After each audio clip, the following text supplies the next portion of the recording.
Hello and welcome. This is Oz by Drone and I'm Greg. And I'm John. Hi, everybody. G'day, guys. Welcome. This is a little bit different today. We're having an Oz by Drone light. By light, I mean we don't have any news.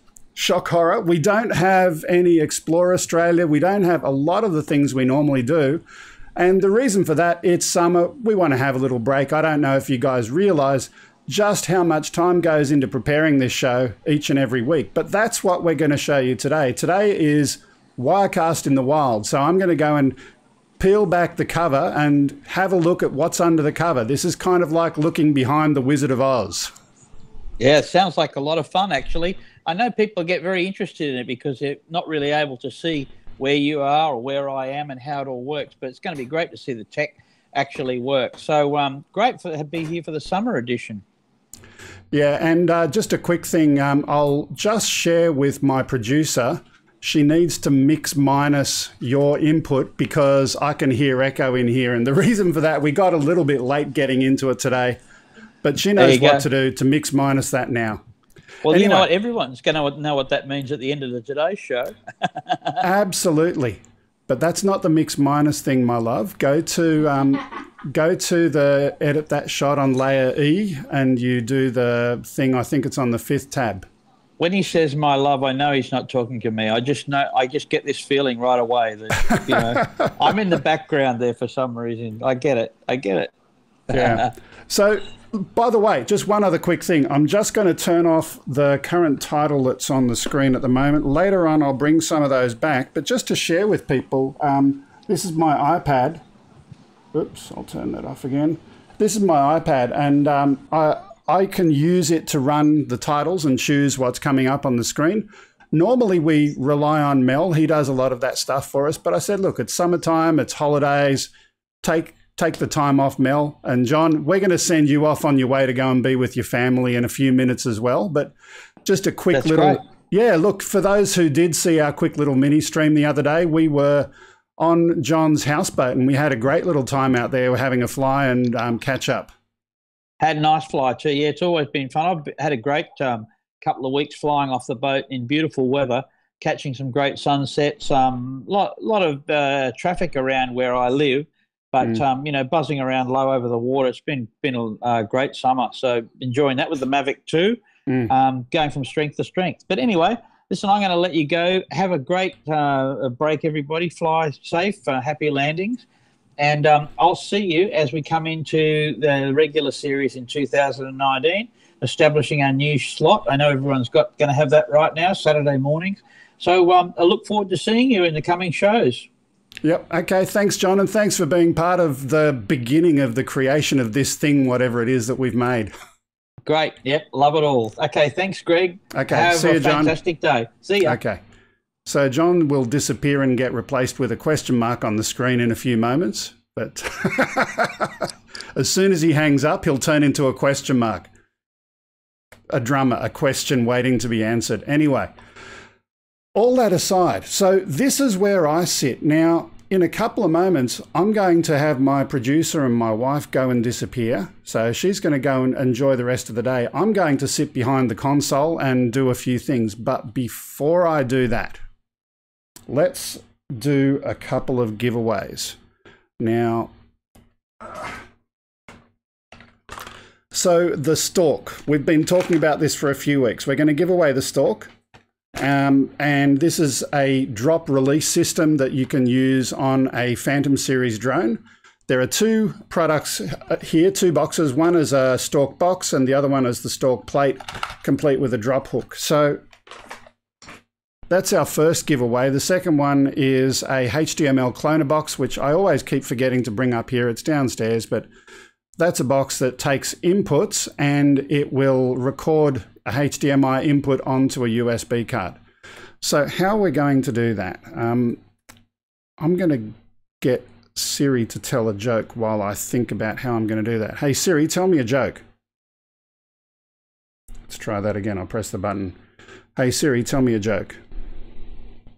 Why is Yoda afraid of 7? Because 6, 7, 8. Okay. So let's start with this one. So on my screen at the moment, on my screen, and my wife doesn't know this, but if you, in a moment, the A3, not just yet, but I'll do that in a couple of seconds, NDI scan converter. Okay, you should be able to click that one now and go live with that. So that's my screen at the moment. So we've got the YouTube comment picker, and I always forget what the link is. I didn't prepare today, as I said before, so it's a little bit of random fun. So we'll get that, and I'll also get youtube.com/OzByDrone. And from there, we're going to get videos 38, 39, and 40. So let's just get them now. 38. What we're going to do, and I mentioned this before when these were actually going to air, we're going to pick one winner from each of those videos. And all you needed to do is to leave a comment on those 3 videos. I'll turn that off. So there's video number 1. So I'm going to put that in the random comment picker thingamadoodah. Now this is not for someone to win. Whoops, get rid of that blob. There we go. Oh, that didn't even work. Copy video URL, try that again. There we go. So this is not for someone to win, this is for someone to be in the draw. So I'll click that one first. And in the draw number 1, Fly Natural, we really wanted you both there. Sorry, Fly Natural, you needed to say something about the two YouTubers in that particular week's show, so we'll pick again. Fly Natural, it picked you again. Let's pick another winner. Unless you're the only person who entered, that would be pretty boring. Rick Halberg, nice to see Lloyd as a guest. Grumpy Vlogger, please put me in the giveaway for the FPV video, was very good. So he's talked about the FPV video and so on. So Rick Halber, you're in the draw number 1. Congratulations. Now we're going to go and do that again. Doesn't mean you've won anything yet. I've just got to pick someone from the next show. So that was 38. Now we'll do 39. I'll copy that video URL. And I'll just pause it so we don't use up too much internet. Okay, who have we got for our second person?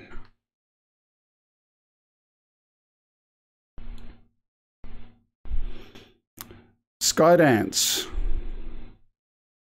Yep, you've definitely commented on a couple of the videos that we've had there. So Rick Halber and Skydance, and we've got one more person. 38, 39. Pardon me for my disorganizedness. Copy that link. Actually, I'll go into it first and then copy it.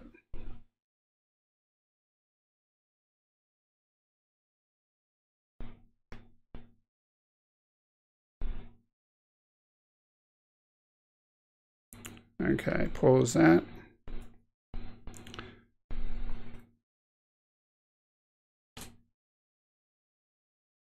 And our third potential winner, missed you again, sorry you didn't comment, we're going to pick another winner.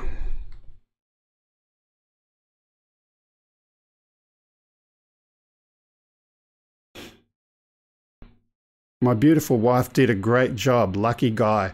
Look, that wasn't a comment about the videos, but a good compliment about my wife. I think that's definitely worthwhile. She wants me to pick again. This is the third one. So we've got Rick Halber, Skydance, and we'll pick one more. I should follow the rules.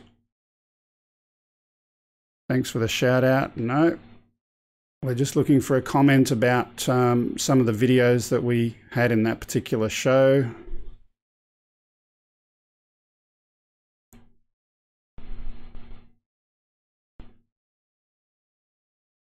Jeff Sills talking about another one, and Ken Heron's show. Those are 2 comments. Rick Halber, you've just got 2 chances in the draw. So Rick Halber and Skydance, rather than me picking again, those are the 2 people who've won. We needed to pick 3, and Rick, your name was picked for 2 of those draws. So Rick and Skydance, you are the winners of the Stork Drop System and also the HDML Cloner box. Now, Rick, since you've got 2, I'll let you pick which one you want, and the other one will go to Skydance. You need to give me your addresses, so drop me an email, and I'll put the email address on the screen right now so that makes that really easy for us. Can you, oh no, there it is. Can you go to A1 again? There we go. So there's the email address. Send it to upload@gregkuhnert.com, and you guys are both going to win a prize. As I said, Rick, you pick which one you want, and the other one will go to Skydance. Send me your address, and that will be posted out. But wait, there's one more competition. Let's clear that title. We're giving away the Osmo. Now, here's my ask of you. You don't have to do this, but go and post a couple of quick social media things to a couple of your friends and your mates and let them know, hey, come in and try and get a win to this. I'm you know, being blunt, I want to grow my channel, and I've got this opportunity to hopefully give this away. So it's a DJI Osmo Mobile. We did previously have it as a promo on the show. The person who won that at the time, unfortunately, didn't send his email. So it's really important to watch the show when the prizes are given away so you can send your email in. Anyway, so that's going to be given away today, probably in about 10 or 15 minutes. But what we're going to do first, to give me a little bit of time to organize, as I said, we're doing a tutorial about how to do this kind of a show today. So what I'm going to do now is we're going to play a video. We're going to play the FPV Corner video from last week. So you might want to clear that layer A back to shot A1. This is not the way we normally do the show, so that's why it's a little bit disorganized. There we go. So we're going to play a video. Now over on the left-hand side, my love, you've got the videos already selected, ready to play. Just do it the normal way you do that. And I'm definitely going to, there we go. Okay. Click the next one. There you go. Now, this is FPV Corner, and this is the one we had from last week. Now, first things first, I'm not hearing the audio, but I gather that audio and the music is going out to air, but I'm not going to, I can see that it's going out.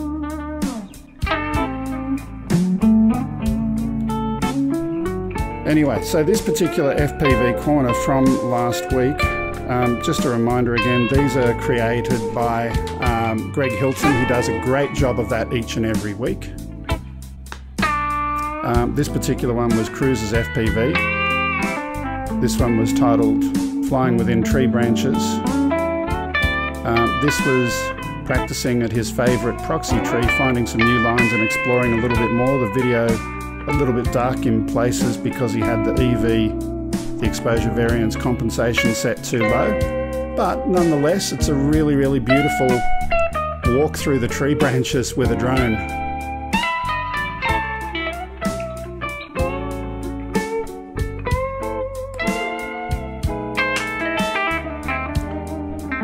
So I'm trusting that you guys have got audio happening at the moment. If someone could let me know that in the chat, that would be helpful. Just because I can't hear it here at the moment. Audio is fine, but it's loud. I can't unfortunately see which channel it is, so I can't easily change that.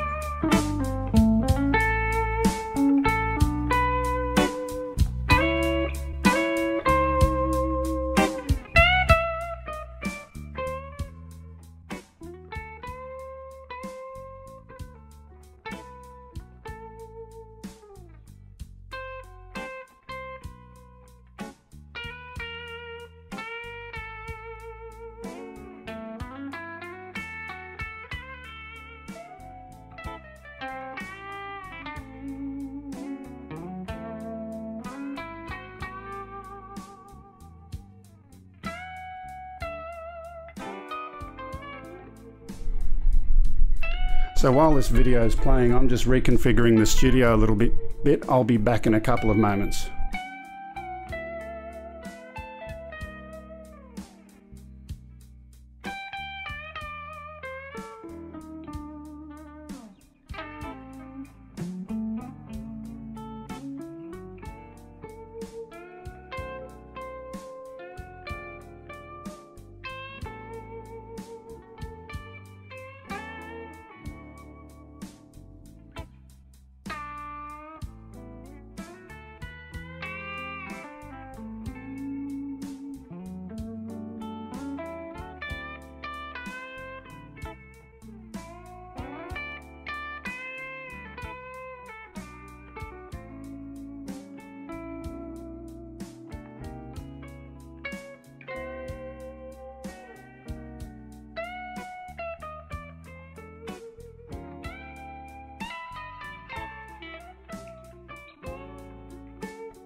Okay, so right now the studio looks a little bit empty and boring and unusual. That's because I'm now sitting behind the producer's chair, and instead of seeing me over there in the back, I'm going to quickly change that and create another shot, and we're going to start talking about Wirecast in a moment. So let me just create a shot.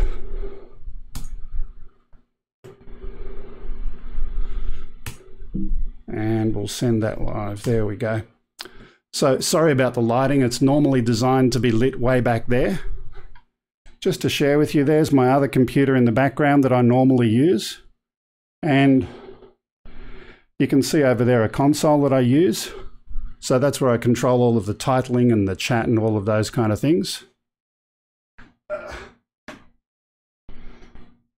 I've also got my iPad that I use for the titling today. So let me just put up, I see iSpike's talking to Nightshame and asking him if he's ever considered doing a podcast review or a live caller chat show. You know what, Nightshame, you've got the most incredible voice and it'd be absolutely perfect for doing something like that. But anyway, all that aside, so let's move on. Number one, the competition. So here's what's going to happen. I'm going to put something up on the screen again. I'm going to use an internet random number generator, and the way you win today is really, really simple.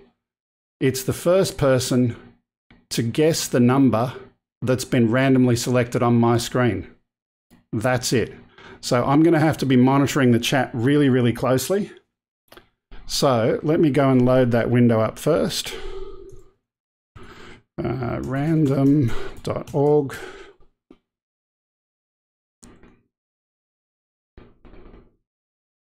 We're going to pick a number between 1 and 100. I'm going to put that on that little screen over there.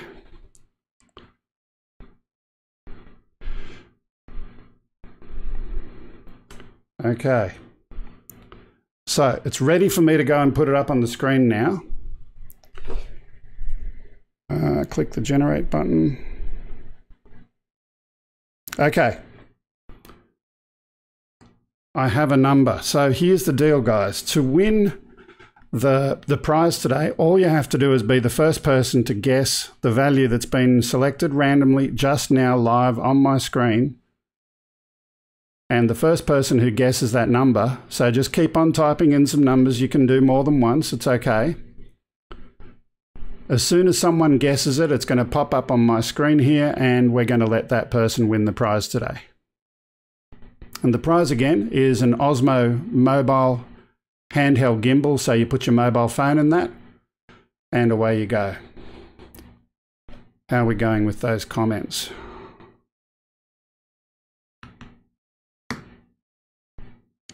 Come on, guys. I know someone's got to get it.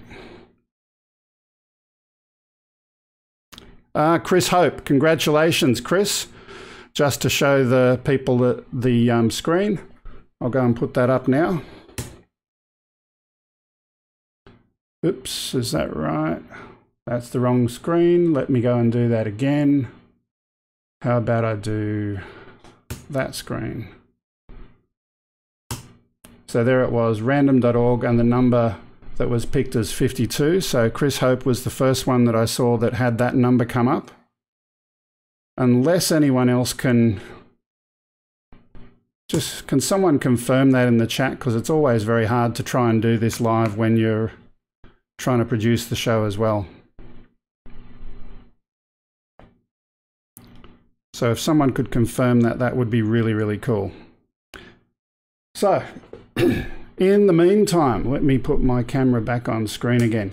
So just a reminder of what we've got today. Number one, we've had a quick look at the video. We've had a quick look at a few other bits and pieces. What I'm going to do next is every drone pilot knows very, very well about the importance of checklists, particularly if you're also playing in manned aviation. That's something that you'll be very, very familiar with.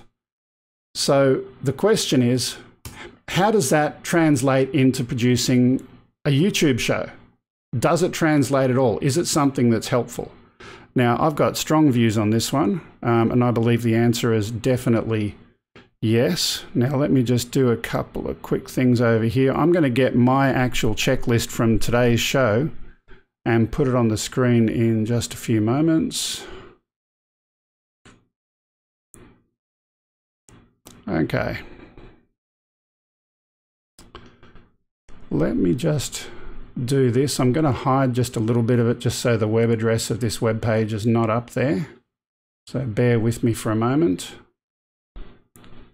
Screen capture. And I'll just crop the top of that a little bit.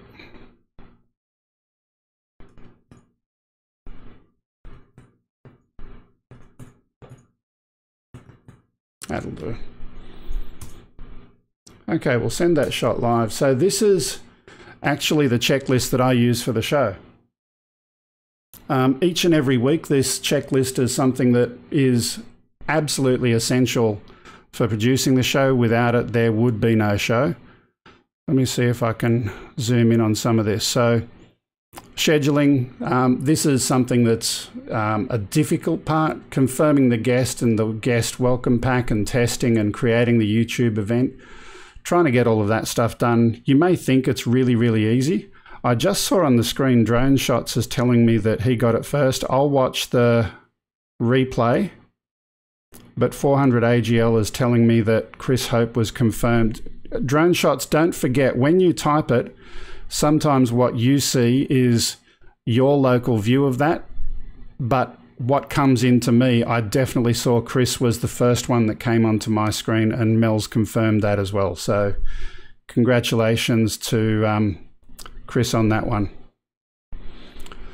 So back to the point. So here's the checklist. Here is the actual checklist I use each and every week. So confirm the guest, send out the welcome pack, update the links page. What is the links page? So all of my guests that come into the show, they need to know how do they do what it is that they do as part of the show. Let me just quickly go to the links page just so you can see that.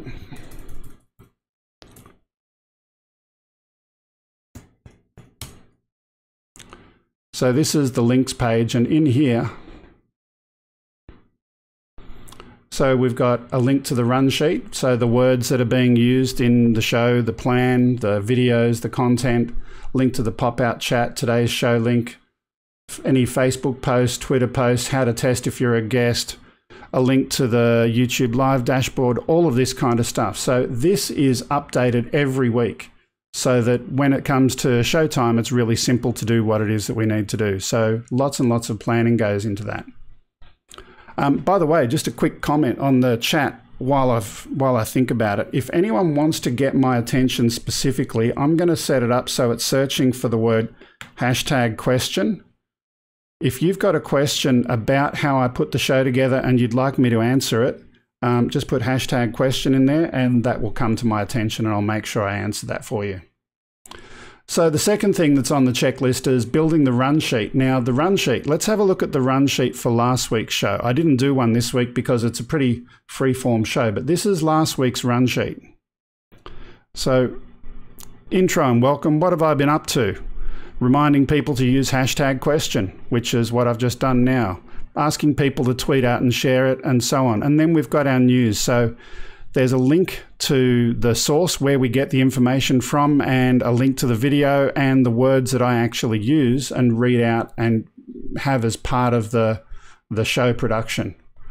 And then further down, I've got the guest who was on last week driving drones. Again, his videos are from his channel, and there they are, the 3 of them listed there, and some brief words. So all of this is pre-prepared before the show to make it easier to actually get through it.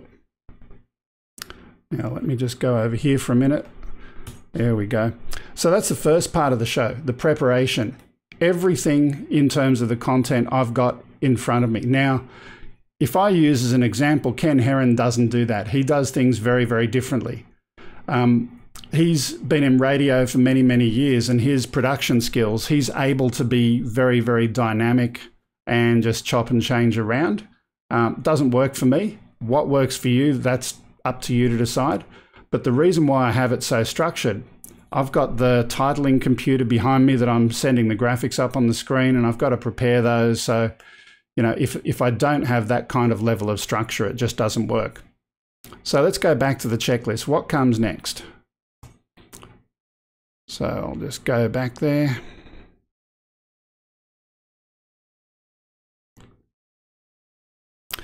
Then we've got build a run sheet, download the video clips that I'm going to use, put them in VLC. Now, the way that I actually send these clips out to you, I wish Wirecast had the capability to have kind of a list of videos and I can just click on the video and play that one. Technically, you could add a shot in Wirecast for each and every video, but that'd be really time consuming to update and edit that every week. So instead of doing that, I just play the videos out in VLC. That's how I do it. Now, again, other people might have different ways of doing it. In the future, I'm hoping that Wirecast is going to add some capabilities into their own video player, their equivalent of VLC. They've got something called Switch. So if it's able to do a NDI output, that will feed into Wirecast, and we just double click on the file and it'll work nice and simply and dynamically. But at the moment, VLC is what we use. Screen capture that. So you can see me over here a couple of moments ago looking at that web page. That's just a monitor, and I have VLC normally playing the videos over there. So add the clips into VLC, print the run sheet, building all of the titles. Just out of interest, I've got Title Alive as the software that I use on the computer behind me. And when I'm using that, I have a CSV file or an Excel spreadsheet that drives all of those titles. So it's always a main title and a subtitle for every single one of those, and just building that spreadsheet every week is how that all works.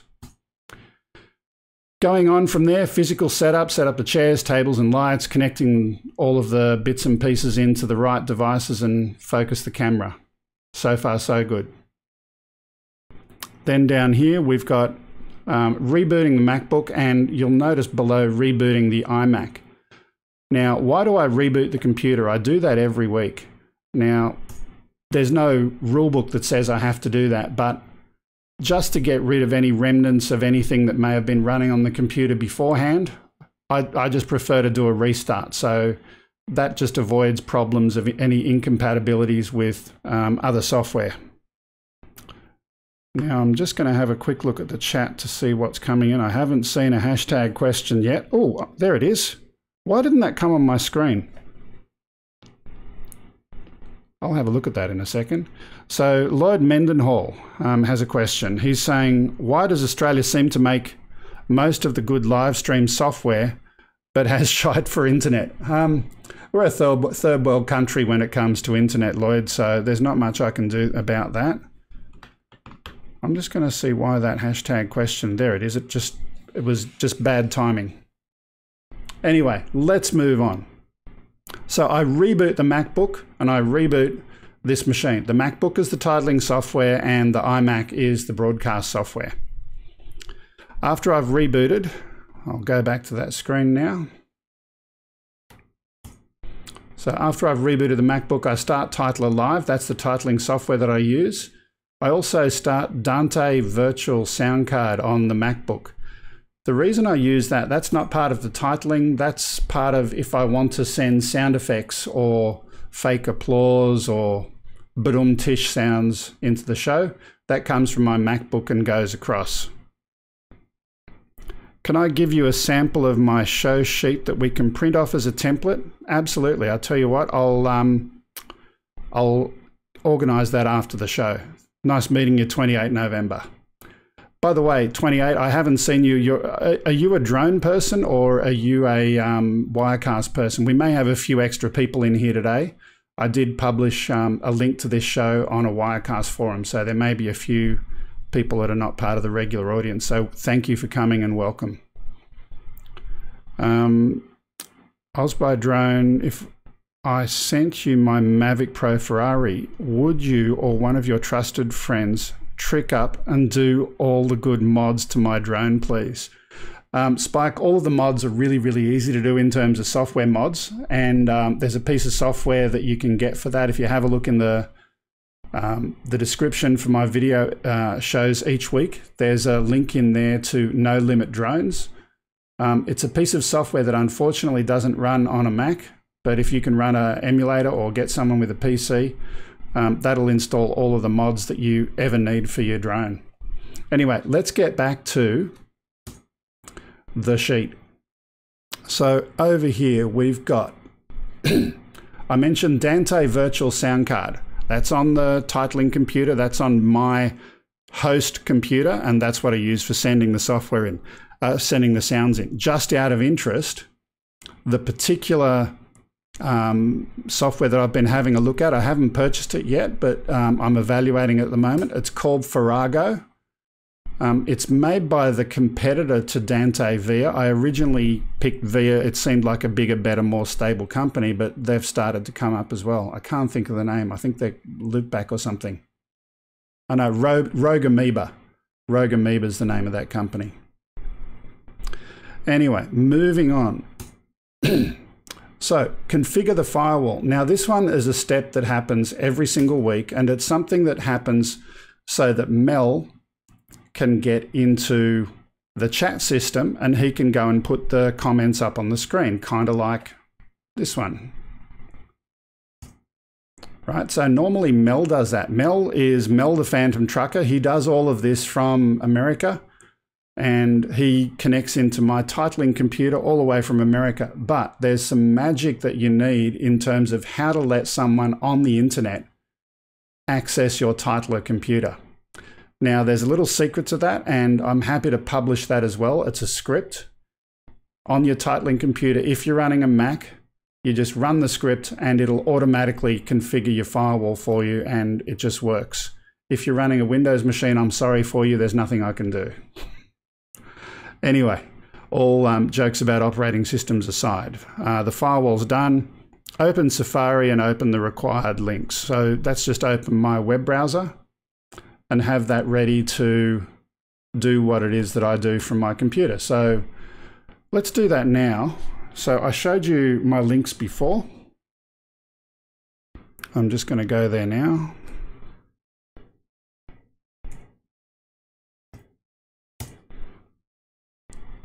So here's my show links. I'll just get rid of that chat box out of the way.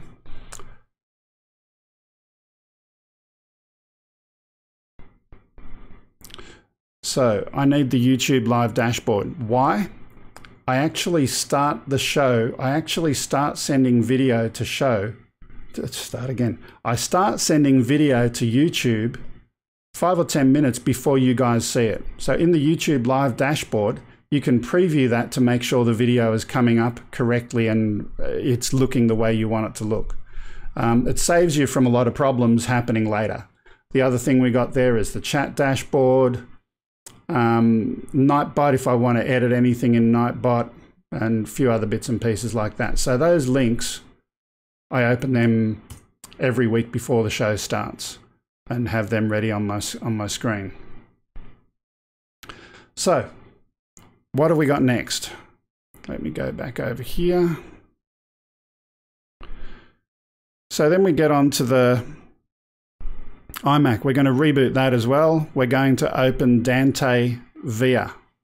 Now this is a really cool piece of software. I highly encourage anyone who wants to do any video production with any funky audio to play with this as well. I'll bring it up on the screen and move it across here.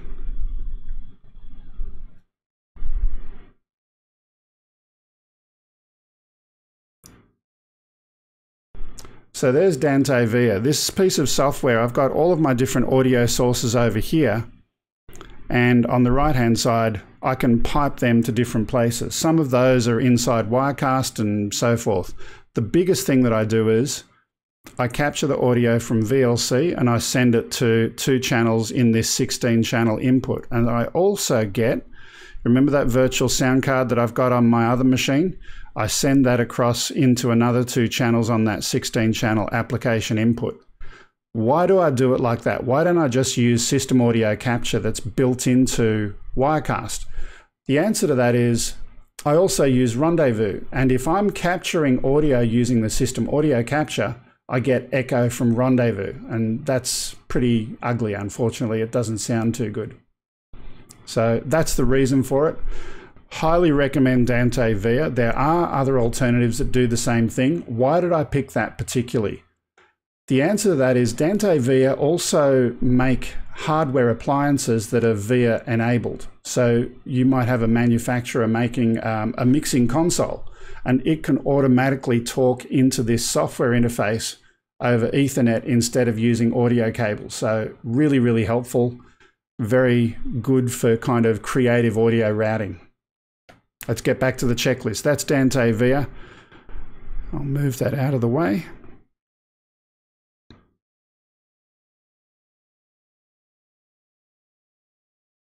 So open Dante Via, open the sound preferences, which is the speaker menu on the top bar. So I configure the input and the output from my microphone to both be 75%. So I don't blast myself with the audio that's coming from the headphones. I don't want to get blasted too loud, so I make sure the output level's correct. And then I do the same thing for the Dante Via audio inputs as well. I'm just going to click a couple of things here to make this a bit easier. Hang on just 1 second. I'll turn that off. There we go. There we go. So that'll make it easier to swap now. Okay, so if I have a look here, then I set the input levels for my microphone and also for Dante Via to be such that it's all going to work. I've got a question. How many lights do I use for my green screen, and how far are you from? Okay, I'll come back to that. Let me finish it because we got some green screen stuff coming up very shortly. So for now, Dante Via, sound preferences, stop and restart Dante Via. Sometimes, you saw Via before, sometimes some of the applications don't come up in Via. The reason for that, it's just the order of things starting up inside your laptop or your workstation, whatever device you're using. And I've found that by doing a stop and a restart of Dante Via at this point before I continue, that's going to give me the best chance of things working. And the next thing I've then got, I start VLC. As I said before, VLC is my video input source, and I use Dante Via to capture its audio and send it through. By the way, just one other important thing. I'm going to go back to the previous screen. This is really, really super important. I've got configure the Rode volume, etc., and I've got the volume of Dante is the last thing that I do. It's super important that the input and the output for your computer, the default system input and output are Dante Via before you start doing your show. Why? Because the application sends to Dante and then Dante will do the routing and get that into your system. If you don't have that as your default, it just won't work. So let's move on a little bit. We start VLC. Now, this, by the way, just out of interest, the time that I start all of this entire session, all of this work is 9 AM on show day, and the show starts at 11, so 2 hours before we start the beginning of the session to get everything ready, and that's how long it takes. It actually takes up to an hour, then we have an hour's break and get ready for the show. Anyway, let's move on. This one is a little bit unusual. So at this point, normally most users would start Wirecast, but I've got this weird thing here that I call Cleancast. So I've actually got something that sits in front of Wirecast, and what that does, it's a script that will automatically, if Wirecast crashes, it will automatically take all of the logs and a core dump and a few other bits and pieces and have that packaged ready to send off to Telestream for debugging. It's something that I've done just because I have been working with them a lot, and I think by having that kind of information, it's going to make it easier to find and fix the bugs. So overloading them with information, there's no such thing as too much diagnostic information when you're looking at problems. So then we open the show file. Then we check in Dante Via to make sure that all of the sources are connected to the right channels. So the Wirecast needs to be connected here and this, make sure that's all correct. Then open the audio mixer in Wirecast, open the Rendezvous dashboard in Wirecast. In Rendezvous, change the camera input temporarily to the intensity shuttle. So the devices that I've got on this particular Wirecast computer, I've got the Facebook camera that I'm using now, and over here I've got my intensity shuttle, which is connected to a Canon EOS DSLR camera. By default, when you start Wirecast with my startup routine, by the way, let me go back one step. Cleancast automatically resets preferences in Wirecast each and every time I start it.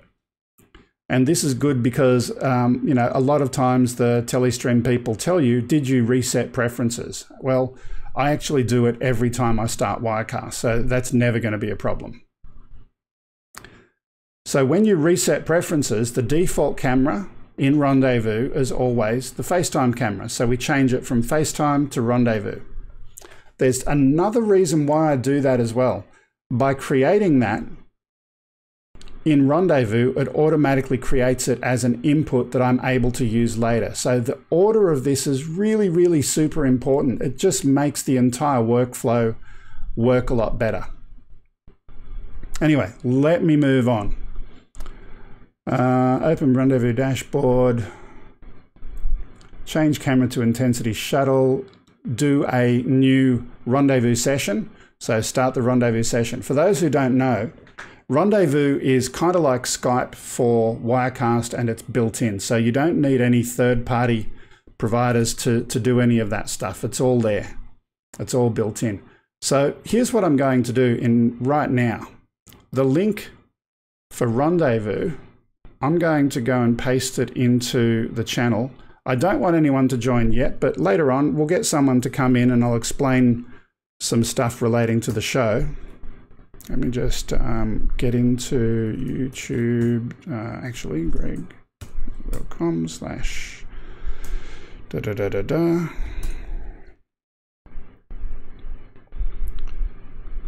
Links. And I will just join the pop-out chat for a minute. I saw a question from Spiky to tell you a bit more about Dronebook. Dronebook is meant to be like Facebook for the drone community. That's the idea.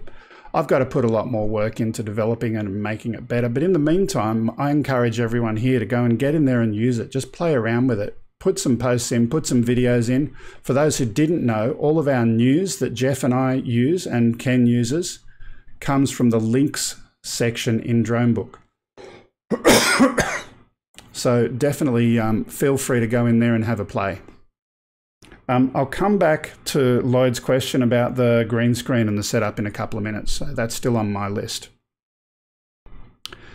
So I have just posted the Rendezvous link into the chat. Don't anyone click it at the moment, but a little bit later on today, we'll demonstrate how guests come into the show. So that's coming soon. Let's continue with the checklist for now. Get it back on my screen. So once we've got that Rendezvous session link, we copy it into the clipboard and we put that into the wiki. You remember that links page that I showed you before? I'll just go back there again now. So this page has a rendezvous link, and someone who clicks on that, it will automatically open up rendezvous to this week's show. The guests have that, so they're ready to come in. They don't have to email me with something saying, how do I get in? It's always the same place, always the same page. We put it in there. Lay out the screen appropriately. So this is something that's really, really simple, but needs to be done. When you start Wirecast, initially the window size and all of that kind of stuff is not really conducive to a useful screen layout. So here's what I'm going to do. I'm going to share my dashboard. Let me just do that now. Pardon me. Screen capture, and I will click the other monitor.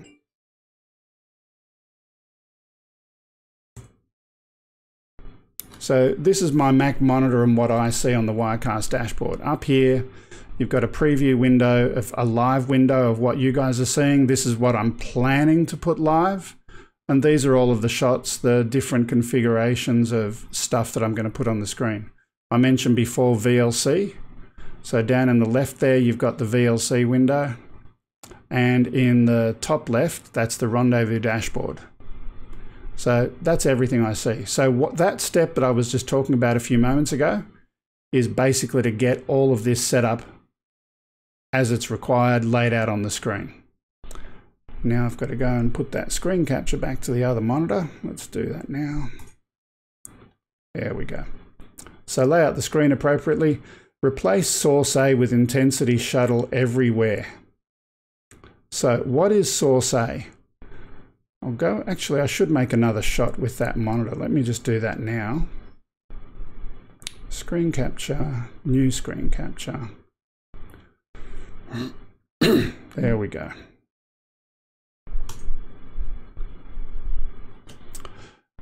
Okay, so what was the previous one I was looking at? I've forgotten now. Replace source A with intensity shuttle everywhere. Okay, so when I start the show, and in fact, let me do this. I'm going to open a new document. I'm trying to remember the name of it now. Give me a couple of minutes. I'll put that up while I open it.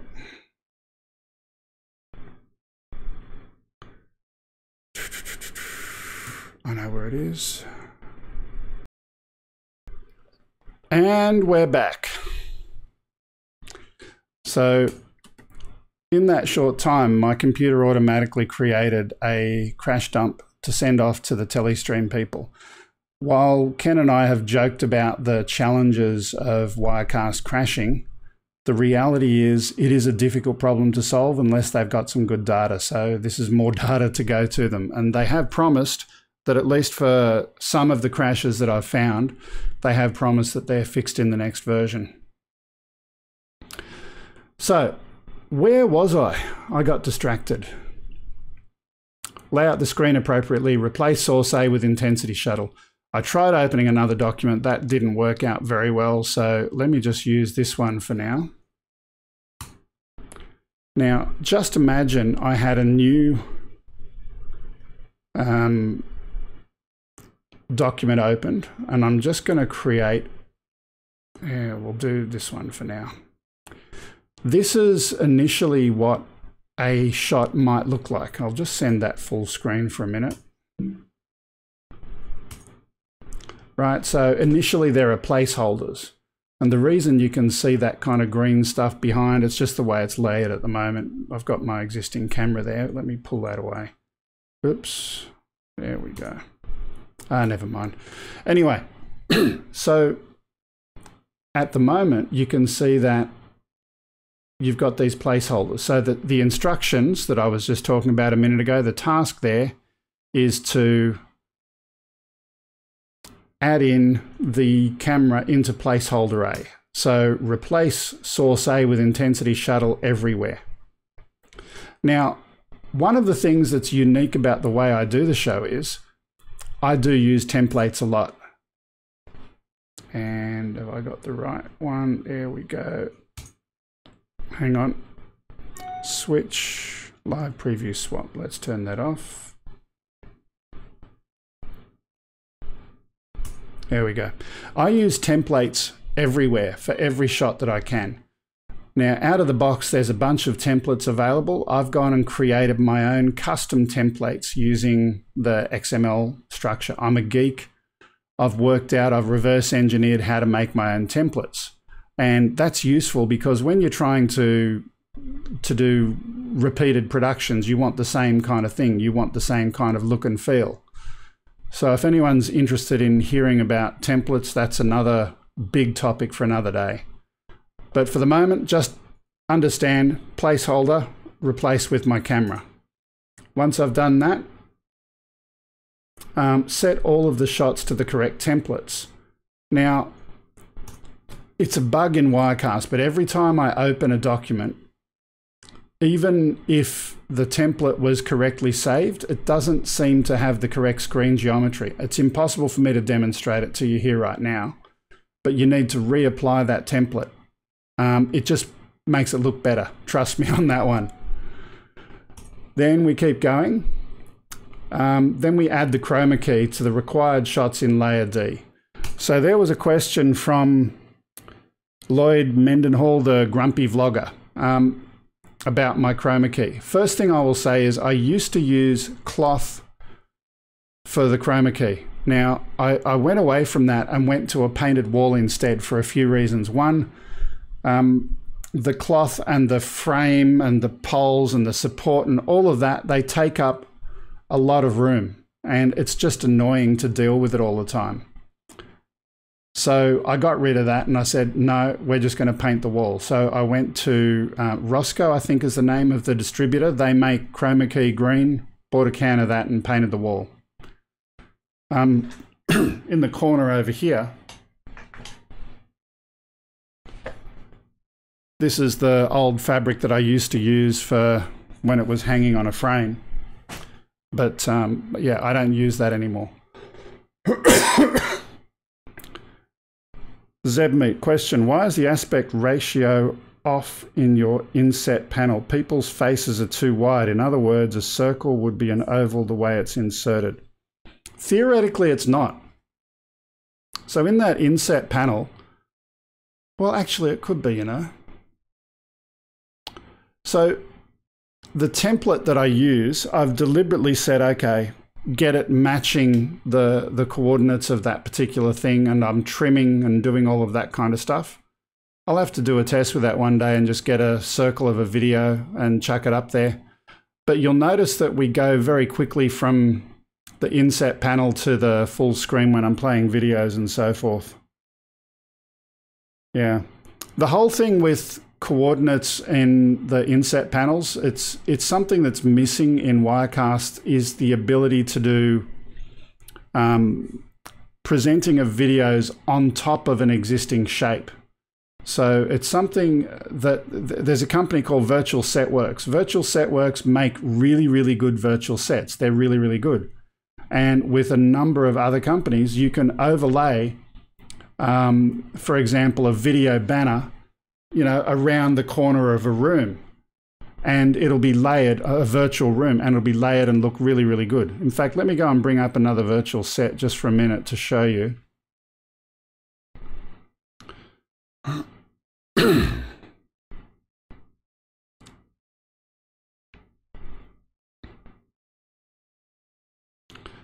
So I actually wanted to change my studio look to use this particular virtual set, but I haven't cut over to it yet.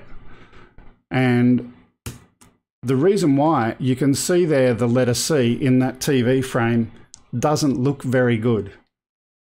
And the reason why, there's X, Y, and Z rotation to get those TV screens looking correct, and I've fiddled around with it for a long time.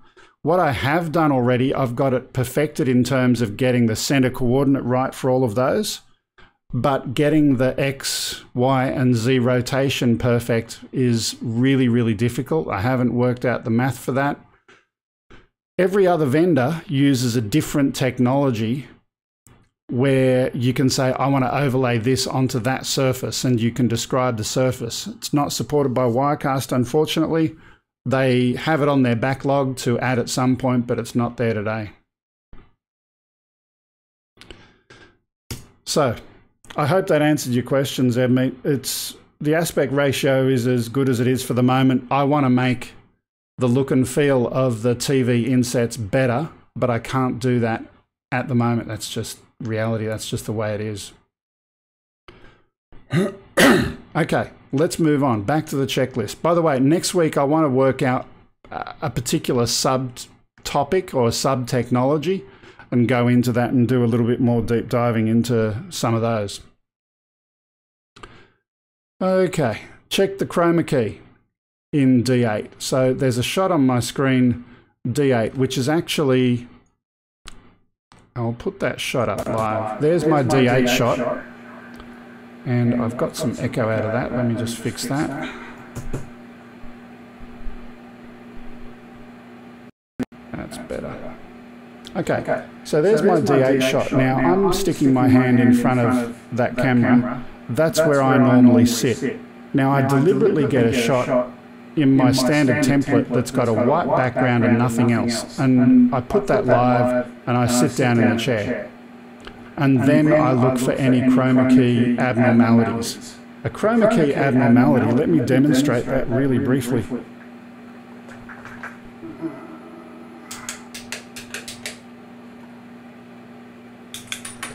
I'm just turning off my studio lights at the moment.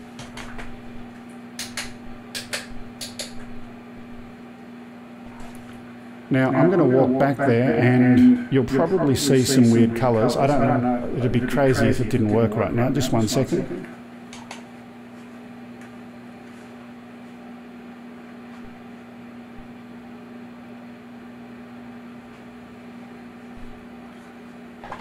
So you would have noticed the weird colours in the left-hand corner of the screen. Those are chroma key abnormalities that come from the lighting being not right in the room. So you want to achieve, and you can see that I've still got the lights off. In fact, this is better for this camera, but you notice in the background, the green is not uniform and the camera is struggling to get some of that. I'll put a little bit of light on.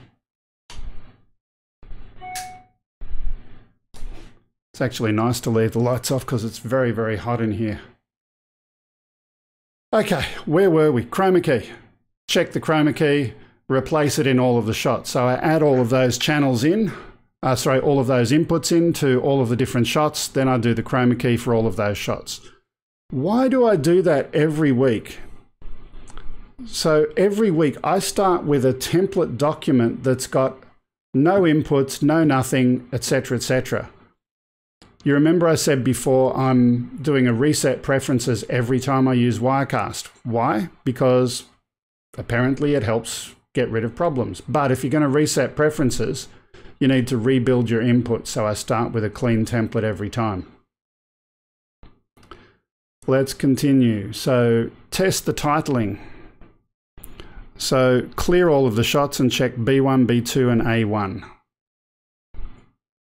So B1 and B2 are these two shots over here. This one is the one that plays the tune at the beginning of the show. And it's not doing it now because we turned down the volume on that before.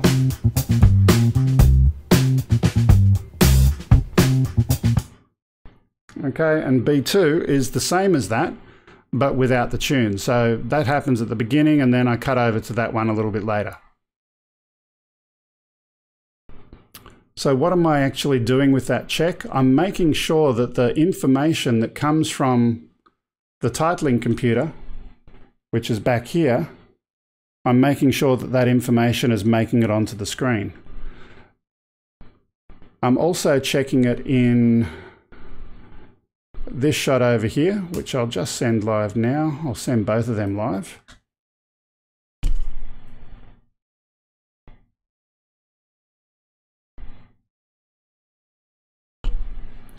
And there, for example, is, oh, hang on, let me do that.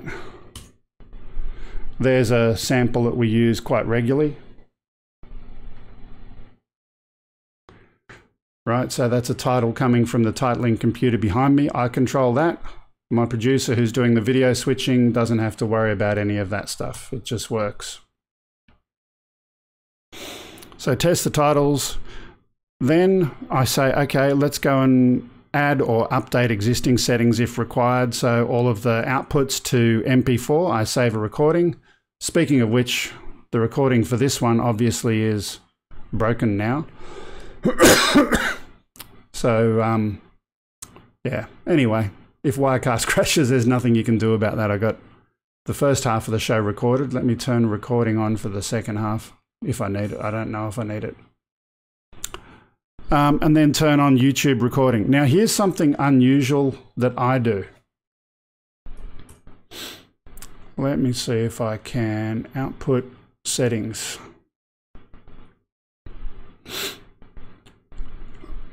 So I've got my own preset that I use, and I use this every week.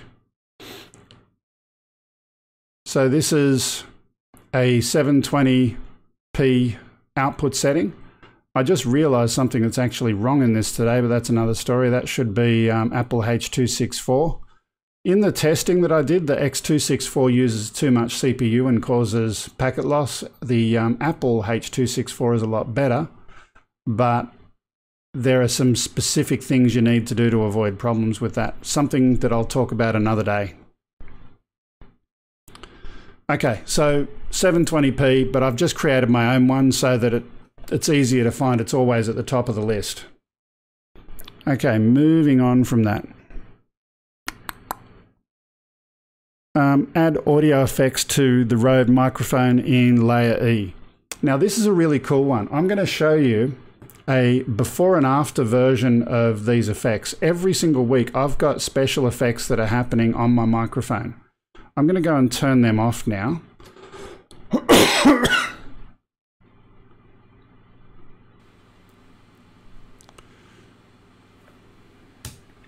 Right, so I've turned off the effects. Now, I don't know if you guys can notice a difference, but there's probably a lot more hiss and buzz and other crap in the room that you're probably hearing right now. That would be due to those effects being turned off. In a minute, I'm going to share my full screen and show you my effects settings. These I worked out after watching some other really cool YouTube demos and so forth on this. So let's go and turn that on.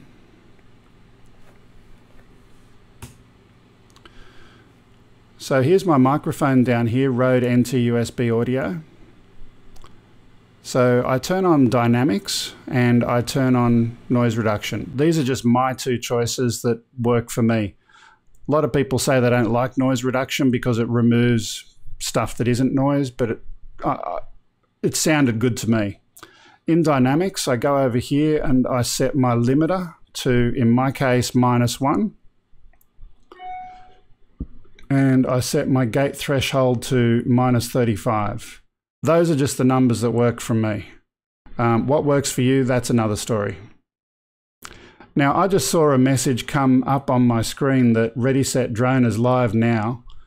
I don't want to stomp over his show, so I'm going to encourage everyone to go over and jump into his channel and tell them that Greg sent you from Huseby Drone, and we'll continue this discussion next week. I want to continue to show people how to do what it is that I do. I should put the camera back on screen. Hey, I'm going to share more of this next week, more about some of those effect settings, more about some of the weird audio routing, and so on and so on. Wirecast, I've got a love-hate relationship with it. I love its capabilities. There's a few challenges where it crashes, as we saw today. There's nothing I can do about that other than to give them the memory core files, and hopefully in the next release they'll be fixed. But once they're fixed, then that's stability. After stability, there's a few features and functions that need to be tweaked. Once that happens, then we'll have a really, really cool product. Why do I continue to use Wirecast instead of some of the alternatives? One, it's the only one for Mac that's half decent. I could use OBS, but I need a little bit more power. And secondly, I've already invested in the product. I don't want to waste that money. I've got familiar with it. So it's just a case of continuing to persevere and work through some of those challenges. So that's all for today. I'm going to go and press some buttons that normally my co-producer would do. Let me go and get that ready. So thanks for watching. Thanks for being part of the show. Please do a thumbs up on the video today if you've liked what we've shared. And I'll see you next time. Bye for now.